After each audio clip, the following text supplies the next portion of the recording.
Boa noite a todos, bem-vindo ao nosso primeiro vídeo teológico, né? Hoje nós vamos refletir a primeira leitura, né?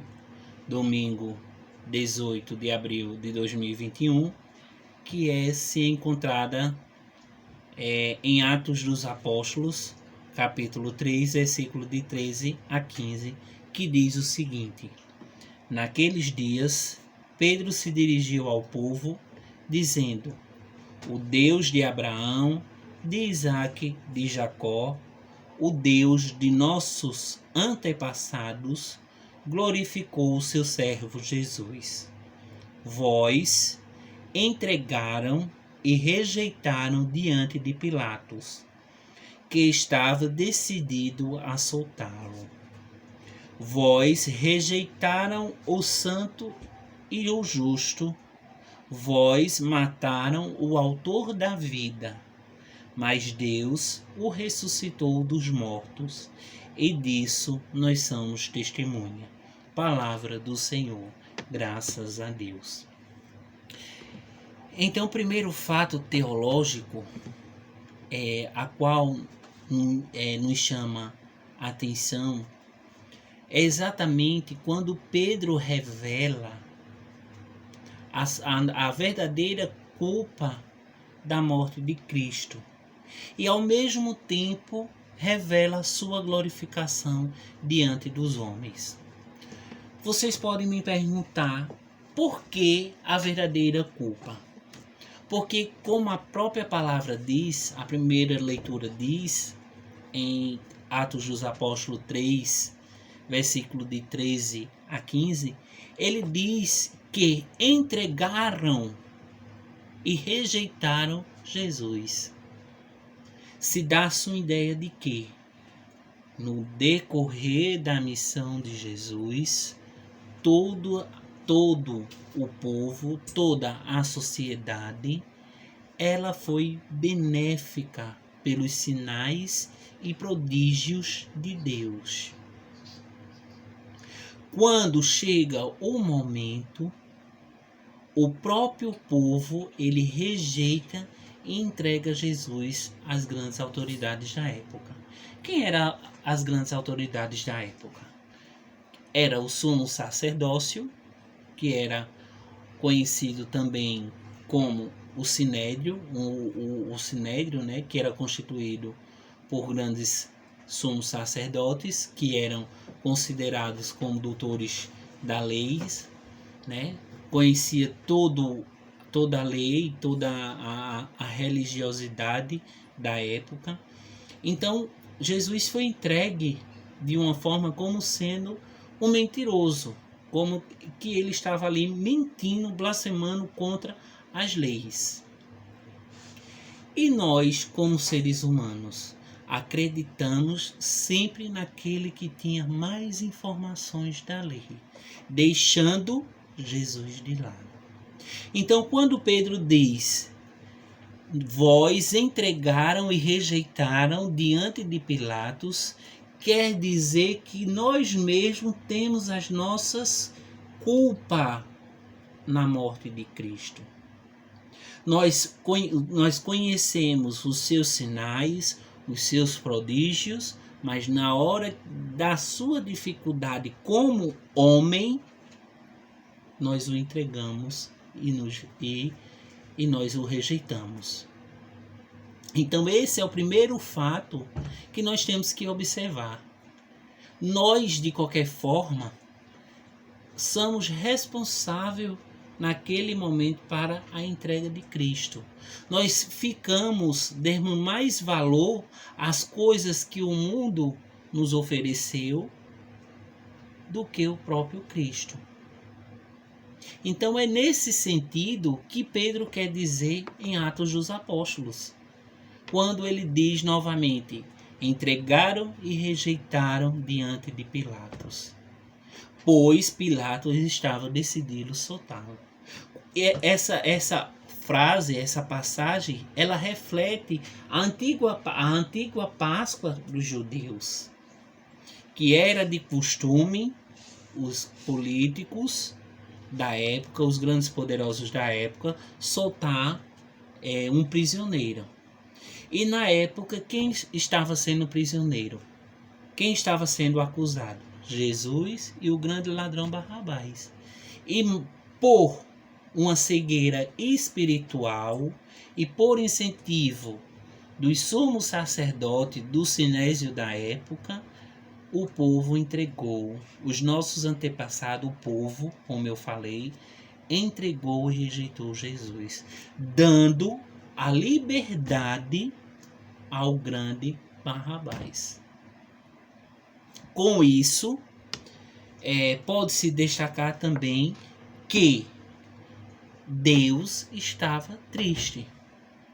Mas quando entregamos e rejeitamos e matamos o Filho de Deus, Deus disse não vai parar por aí. Ele vai ressuscitar e a própria comunidade, o próprio povo, a própria criação, ela vai ser testemunha dessa façanha. Quando eu digo façanha, é o ato de criar, é o ato da criação, é o ato de Jesus fazer acontecer. Então, quando diz na palavra, dos nossos antepassados glorificou o seu servo Jesus, é nesse sentido. Deus, ele fez resplandecer em Jesus a sua obra divina, a sua ressurreição, nos ensinando na época de hoje que devemos fazer o mesmo, morrer para o pecado e reviver para Cristo. O segundo fato teológico é exatamente como Pedro se dirigiu à Assembleia. Naquela época não se tinha escola, não se tinha lugares. Então, a Assembleia quer dizer, ele se reuniu no templo com várias pessoas. A Assembleia é reunião no templo e revelou todas essas coisas. Não é isso? Mas não deixando em primeira mão que o Cristo ressuscitado foi glorificado pelo Pai. E quem crê na glorificação da ressurreição de Jesus Cristo também foi e é glorificado. O terceiro ponto teológico é exatamente o alerta de Pedro à comunidade sobre os verdadeiros destinos espiritual dos seres humanos. É exatamente isso. Pedro nos alerta para os nossos erros. Pedro nos prepara para que a gente não cometa os mesmos erros do passado. Que nós possamos acreditar nas coisas que vêm do alto, nos sinais e prodígios a qual se passa em nossas vidas. Às vezes nós seres humanos que queremos um certo plano no mesmo dia. Mas temos que ter consciência que vai de acordo com a vontade de Deus. Veja que no texto tudo teve um momento. Nós rejeitamos, nós entregamos e nós o crucificamos. Mas mesmo assim, Deus não desistiu dos seus planos. Qual era o plano de Deus? Revelar o maior ato divino, que era a ressurreição. Deus queria que através de Jesus, que os homens ressuscitassem a sua fé. O propósito da crucificação de Deus em primeira mão de Jesus, foi a remissão dos pecados e também o reconhecimento da nossa fé através da ressurreição. A ressurreição é o ato de renovar a nossa fé. Nós estávamos mortos para aquele determinado assunto e nós agora vamos viver uma nova vida em ressurreição em Cristo. Então veja que tudo tem sentido. Os homens humanos, os seres humanos, rejeitaram, entregaram e mataram Jesus. Mas mesmo assim não deixaram de ser redimidos os seus pecados, as suas falhas. E essa remissão acontece nos textos anteriores, quando Deus diz: Senhor, perdoa, eles não sabem o que fazem. Exatamente é o sentido de que nós estávamos cegos espiritualmente. E a ressurreição, ela veio para nos abrir os olhos espirituais da fé. É isso que Pedro nos alerta. É isso que Pedro vai na época. Pedro sai em sua missão e vai propagar a ressurreição de Cristo a essas comunidades. Então, primeiro, recapitulando, Pedro revela aos seres humanos os causadores da crucificação de Cristo, que somos nós rejeitamos, nós entregamos e nós o matamos. Mas fomos perdoados, nós somos redimidos diante de sua crucificação.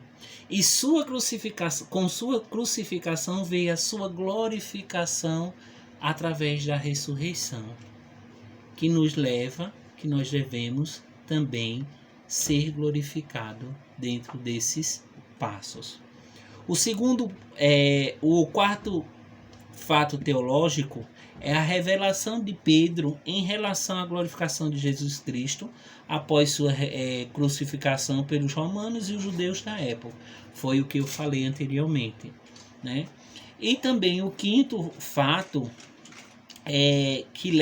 um contrafato que leva esse fato é que Pedro pede ao povo para ser santo, ou seja, livrar-se de seus conteúdos pecaminosos, ou seja, dos pecados contínuos. Vamos entender mais esses fatos. Primeiro, nós temos o que? O fato da culpa. Cristo veio ao mundo fazendo prodígios, sinais, milagres. O homem, por sua vez, deixou a sua fé ser fechada, seus olhos ser fechados, ou seja, ele cegou a sua fé, ele ficou cego da sua fé, ele não viu mais aqueles atos, aqueles sinais e prodígios que vinham acontecendo através de Jesus. Então o que ele fez? Ele rejeitou, ele entregou e ele crucificou o Filho de Deus. O outro ato é quando o homem e o pecado é redimido pela crucificação. Depois da remissão, nós temos a ressurreição do pecado. Ou seja, quando a remissão veio, quando Deus foi crucificado, é isso, que derramou o seu sangue, ele lavou todos os pecados do homem. Já não se existia mais pecado. Os homens foram redimidos. Então, quando eu falo que Pedro pede ao povo para ser santo, quer dizer que o povo não volte mais a cometer esses erros que cometeram. Que o povo possa abrir, na época, os olhos e ser como ele. Testemunhar a ressurreição, testemunhar os atos, sinais e prodígios vindos de Jesus Cristo, Filho de Deus, e que aquela vida em pecado que viviam os homens, eles deixarem, né? O último fato é que Pedro reconhece a ignorância do povo em subjugar os fatos verdadeiros do Filho de Deus e sua remissão dos pecados. Aí você pode me perguntar, por que isso? Pedro, no seu ato de propagar a ressurreição, propagar os sinais e prodígios, Sinais e Prodígios de Deus, ele reconhece que o ser humano ele estava ali por ignorância, ele não tinha o conhecimento espiritual como Pedro tinha. Então ele, ao mesmo tempo, ele se renegou a subjugar esses atos humanos, mas também buscou a ensinar corretamente os caminhos de Deus e como eles deveriam viver na nova ressurreição em Cristo. Então é isso que nos leva ao término dessa reflexão da primeira leitura. Vamos recapitular mais uma vez para não perder o raciocínio. Primeiro, nós temos a nossa culpa, né, na parte da crucificação do Filho de Deus. Nós vimos, antes da crucificação, nós vimos sinais, prodígios, milagres, nós vimos de tudo um pouco. A palavra diz que todos aclamavam, todos se bendiziam daquilo que via. Teve o momento da crucificação. Esse sim era um momento que a humanidade deveria estar junto ao Filho do Homem. Mas novamente se fechou-se os olhos espirituais e nossos antepassados entregaram, rejeitaram e mataram o Filho de Deus. Mais uma vez, Deus, por piedoso e misericordioso, glorifica seu Filho através da ressurreição e mostra que o ser humano também pode ser levado a este mesmo caminho. O caminho, não ressuscitar, não, eu morro hoje e vou ressuscitar amanhã. Não, o fato da ressurreição de Cristo foi o vencimento de Deus sobre a morte. Já não existia mais o pecado. Deus reconstituiu, Deus redimiu o pecado dos seres humanos. Então, o que ele pediu para que os apóstolos fizessem? Propagasse a ressurreição do mesmo. Então, é isso que a gente fala, que o texto fala hoje, da renovação dos seres humanos, da ressurreição dos seres humanos perante os nossos pecados.